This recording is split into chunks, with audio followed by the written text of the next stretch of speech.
حضور صلی اللہ علیہ وسلم کی باوفا بیویوں میں سے سب سے لاڈلی بیوی حضرت ام المؤمنین سیدہ عائشہ رضی اللہ عنہا. آپ دنیا کے اندر کوئی سنگت دوست بنائے کوئی حالات ہے پتہ ہے تینوں فکر دی کیڑی گل ہے تو اپنا ہی ہے نا یہ فکر اور چھاڑی آپ کو تو بناوٹی فکر کر رہا ہے یہ تو فکر کرنی چاہیے نہیں وہ تو اس کا ہے.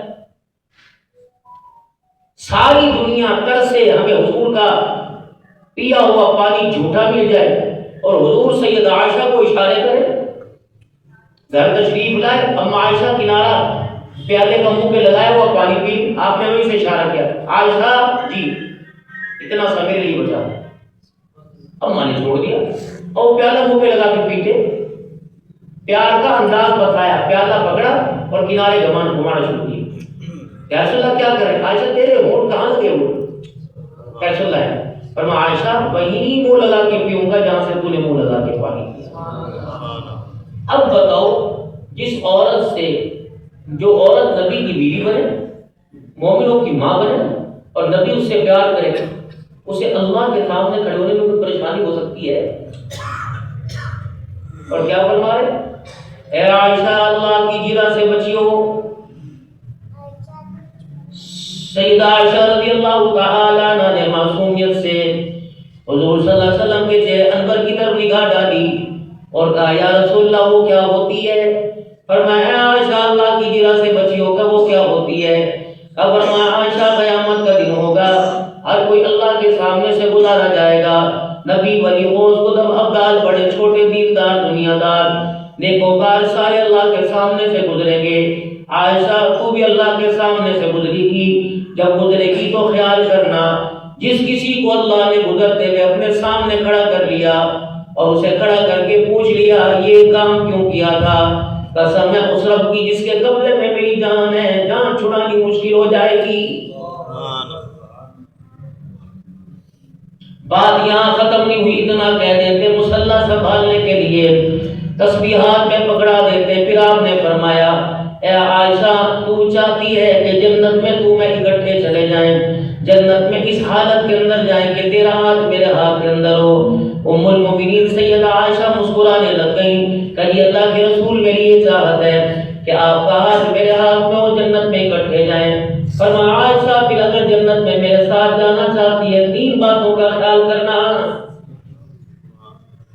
یونی کا چاش پڑھیو اوابین پڑھیو رات کی نماز پڑھیو یونی کا صبح سے لے کے رات تک مصلی پہ بیٹھی رہیو یونی کا رمضان المبارک کے علاوہ دوسرے مہینے میں روزے رکھیو. آپ نے فرمایا اے عائشہ اگر تو چاہتی ہے جنت میں تو میرے ساتھ رہے تو دنیا کا اتنا سامان بنانا جتنا ایک مسافر کا تو شادان ہوتا ہے یعنی 4 کپڑے سادہ سا کھانا اور جتنا زیادہ ہوتا ہے اے عائشہ اتنا اپنا کو شادان بنانا. آج میرے محترم دوستو بزرگوں یہ جتنے آپ نے میرے بکھیڑے اور جبیڑے پا رکھے ہیں صبح گھر سے نکلے نہ جسم کا ہوش ہے نہ صحت کا ہوش ہے نہ کپڑوں کا ہوش ہے. جیسے صبح گھر سے نکل کے آئے تھے رات جب گھر کے اندر جائیں گے جس گھر والی نے تیار کر کے کپڑے استری کر میرے عزیزو آپ کو بنا سوار کے بھیجا تھا دنیا کمانے کے اندر اتنی حالت رہ جائے گی کہ میرے عزیزو گھر والے بھی پہچاننے سے انکار کریں گے اور بسا اوقات تو آپ کو برتن کو ہاتھ لگانے دسترخوان پہ بیٹھ نہیں دیں گے جیسے میں نے پہلے منہ دھو کے آؤ. کیا عادت بنا رکھی ہے؟ ایک دن بندہ دنیا کمانے میں دنیا پانے میں دنیا سجانے میں لگاوے جو حالت بنا کے لایا گھر والوں کو اچھی نہیں لگتی جو 70 سال کے بعد دنیا کما کے خدا کا سامنا کرے گا یہ حالت بتاؤ پروردگار عالم کو کیسے اچھی لگے گی؟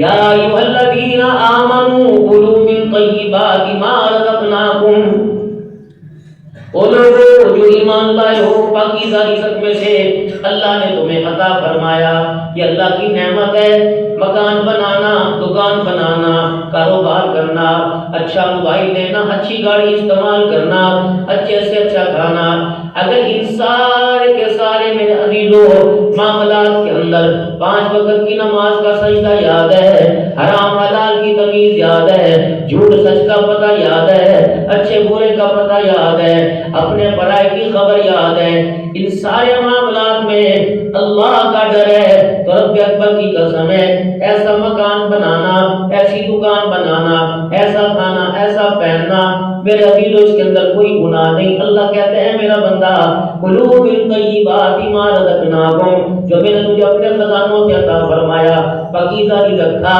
اور مجھے میری کبریائی کی قسم ہے جو حلال کما کے لائے گا اگر میں نے پسند کر لیا تو قیامت کے دن کسی حساب سے پاک فرماؤں گا۔ سبحان اللہ۔ وہ مال جس کو کمانے کے چکر میں انسان اپنے آپ سے تو کیا اپنے رب سے ہی دور ہو جائے، اس کام پر پکڑ، اس کام پہ اللہ کی گرفت ہے۔ اذان کی آواز سنائی دی، مسجد کے دروازے پہ کھڑے ہو گئے سجدے سے غافل رہا، فرمایا تو اپنے کاروبار کی خیر منا، اس کاروبار کو تیری زندگی کی زیب و زینت نہیں بناؤں گا بلکہ اس کاروبار کو تیری زندگی کے اجاڑنے کا سبب بناؤں گا۔ نہ میرے گھر میں نہ سجدے میں جا نہ رکوع میں جا، میں نے تیرا انتظام کر لیا، ڈالوں گا تجھے روڈ کے اوپر، ٹانگواں ٹوٹی ہوگی، لٹاؤں گا تجھے اسپتالوں میں، پھینکوں گا تجھے جیلوں کے پیچھے، نتیجہ کیا نکلے گا؟ اے میرے بندے ظلم زمین پر کرے، مجھے ناراض عرش بری پر کرے اور مدینے کی موت مانگے، اللہ اکبر، پخانے میں ٹٹی خانے میں مر جائے، یہ بھی بڑی غنیمت سمجھنا۔ باقی سے تو اللہ کا اعلان ہے،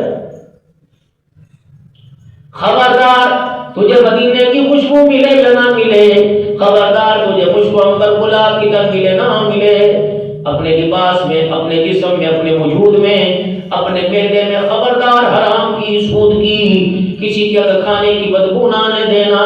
اللہ اکبر، جب ملک الموت زمین پر تجھے لینے کے لیے آئے گا، تیرا مکان نہیں دیکھے گا، تیری اولاد نہیں دیکھے گا، تیرے اعتکاف کی حالت نہیں دیکھے گا، تیری نماز نہیں دیکھے گا، بلکہ تیرے وجود کے حصوں کو، تیرے جوڑوں کو سونگنا شروع کرے گا۔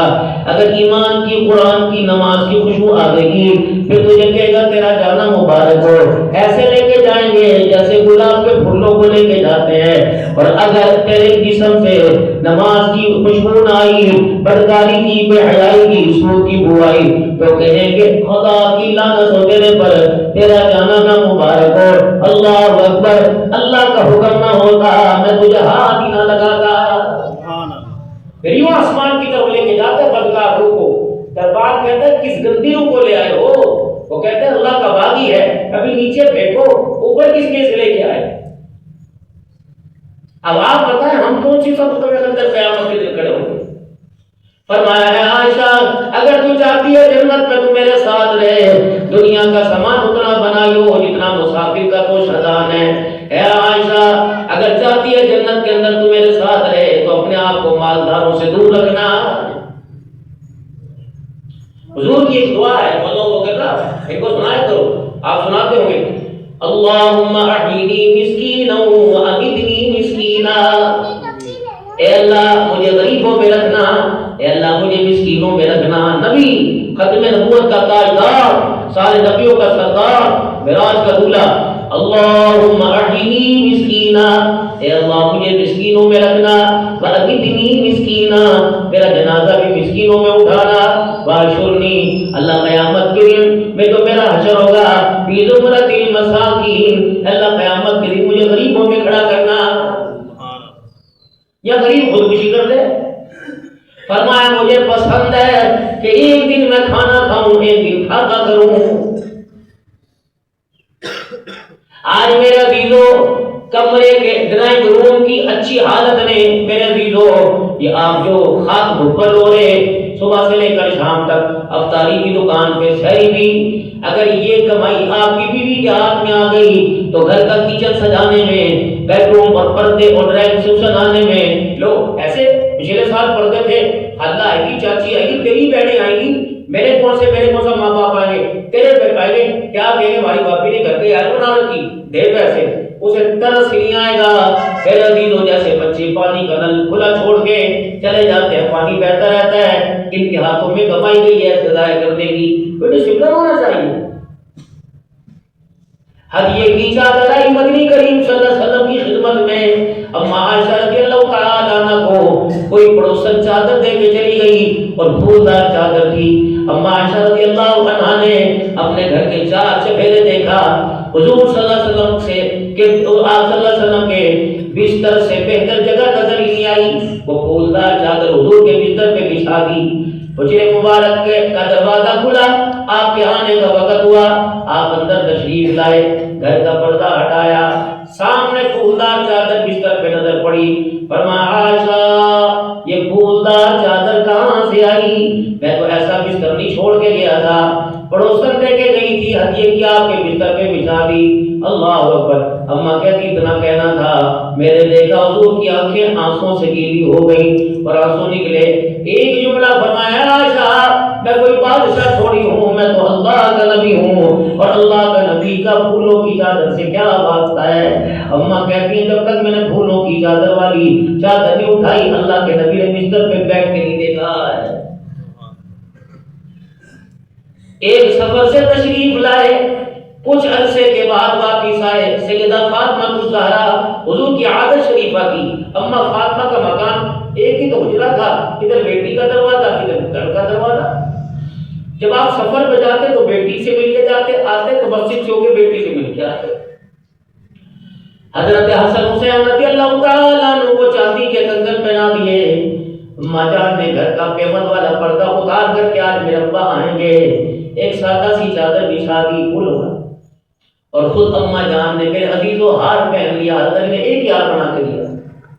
حضور صلی اللہ علیہ وسلم تشریف لائے اور پردے کو پکڑ کے دیکھتے رہے، پھر پردہ ہٹایا، حضرت حسن حسین کے ہاتھوں میں کنگن دیکھے، اماں فاطمہ الزہرا کے گلے میں ہار دیکھا، حجرے مبارک میں یوں قدم رکھ کے باہر پیچھے کر لیا۔ اللہ سیدہ فاطمہ الزہرا رضی اللہ عنہا جو 3 رمضان کو جس کا جنازہ ہوا،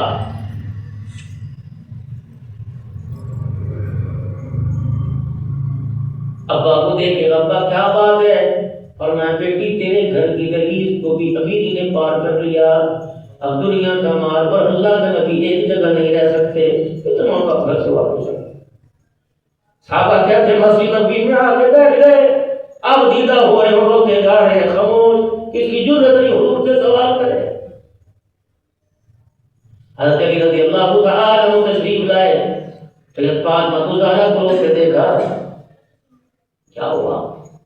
اما فاطمہ نے ہار کھولنے کی اتارنے کی زحمت نہ کی، بلکہ یوں ہار اتار کے پھینک کے علی کے قدموں میں پھینک، حسن حسین کے کنگن اتار دیے اور چھری کو کاٹنے والی چیز سے پردے کو پھاڑ دیا۔ کالی جائے ابا کے جا کے قدموں میں رکھ دے اور کہتے فاطمہ دنیا کا مال چھوڑ سکتی ہے، آمنہ کا لال نہیں چھوڑ سکتی ہے۔ ابا جی گھر تشریف لاؤ، میں نے دنیا کو خیر بات کہہ دیا۔ یہ تربیت کس نے کی تھی؟ سب سے زیادہ مکے کے اندر مالدار عورت سیدہ خدیجہ الکبریٰ تھی۔ حضور صلی اللہ علیہ وسلم تشریف لائے اور آ کر عشاء کی نماز کے بعد گھر کے بیڑے میں آنگن میں کھڑے ہو گئے۔ اے خدیجہ، اللہ کا نبی اور دنیا کا مال ایک جگہ اکٹھے نہیں رہ سکتے، دونوں میں سے فیصلہ کر ایک کو چھوڑنا پڑے گا، یا دنیا کا مال چھوڑ دے یا آمنہ کا لال چھوڑ دے۔ اما خدیجہ نے ڈنڈا بھونکا بھرا، جتنی گھر کے اندر دن و دینار سونا چاہتی تھا سارا نکالا اور حضور کے قدموں پہ لا کے رکھ دیا۔ کملی والے یہ دنیا کا مال آج اللہ کو گواہ بنا کے خدیجہ نے تیرے قدموں پہ قربان کر دیا۔ آپ صلی اللہ علیہ وسلم آپ دیدہ ہوئے، آنکھوں سے آنسو آئے۔ سیدہ خدیجہ الکبریٰ آگے بڑھی کہ سونے حضور علیہ السلام سے رسی، سونے کا جی کہ میری طرف دیکھنا نا۔ آپ نے دیکھا خدیجہ کیا کہہ رہی ہے، یا رسول اللہ یہ سر پہ چادر، یہ کرتا، یہ پجامہ، یہ 3 چیزیں میرے پاس رہ گئی، اگر اس کے بارے میں کیا حکم ہے؟ یہ بھی اللہ کے راستے میں دینا ہے۔ بس جب یہ پیار اور راز و نیاز سے حضور کے قدموں پہ قربان ہوئی تھی، پھر جبرائیل علیہ السلام کو بھی زمین پہ آنا پڑا، حضور علیہ السلام کو مسکرانا پڑا۔ اما خدیجہ کا حضور کی مسکراہٹ کو دیکھ کے حیرت میں آنا پڑا۔ کیا وجہ بنی جب میں آئی ہوں اور اب بیٹھی ہوں آپ مجھے دیکھ کے مسکرانے لگے؟ آپ نے فرمایا قسم اللہ کی خدیجہ میں نہیں ہنس رہا، میرے پیچھے مجھے جبرائیل کھڑا ہنسا رہا ہے۔ جو تیرا پیار تو میرے سے کرتی ہے، اس پیار کا انداز جب آسمانوں پہ پہنچتا ہے اس پیار کو دیکھ کر جبرائیل زمین پر آ گیا اور جبرائیل اپنا بھی سلام تجھے کہہ رہا ہے اور خدا کا بھی سلام تجھے کہہ رہا ہے۔ میرے محترم دوستو بزرگو، مال کمانا گناہ نہیں، مکان بنانا گناہ نہیں، وہ مکان جس کے بنانے میں خدا ہی بھول جائے، وہ کاروبار جس کے سجانے میں اللہ ہی بھول جائے، اور اس کی مذمت آئی ہے۔ اے عائشہ، جنت میں اگر میرا ساتھ چاہتی ہے تو دنیا کا سامان اتنا بنانا جتنا مسافر کا توشہ دان ہوتا ہے۔ اے عائشہ رضی اللہ عنہا، اگر تو چاہتی ہے جنت میں تو میں اکٹھے رہیں تو عائشہ اپنے آپ کو مالداروں سے دور رکھنا۔ اے عائشہ اگر تو چاہتی ہے کہ جنت میں اکٹھے رہیں تو اس وقت تک تن سے کپڑا نہ اتارنا جب تک تیرا کپڑا پیوند لگنے کے قابل نہ ہو جائے۔ یہاں جھگڑے ہوں گے، فساد ہوں گے، طلاقوں تک نوبتیں آئیں گی، ایک ہی جوڑا عید کا، ایک تیری مرضی کا، ایک میری مرضی کا۔ میرے محترم دوستوں بزرگو، اللہ اکبر، فالتو وقت بیٹھنے کے گھر کے اندر فضائل حیات الصحابہ لاؤ، حیات الفضائل صدقات پڑھو، فضائل صحابہ پڑھو، سیرت کی کتاب پڑھو، ازواج مطہرات کی زندگی کے قصے پڑھو کہ کس طرح انہوں نے اسلام کی سربلندی کے لیے اپنا آپ اللہ کے راستے میں قربان کیا۔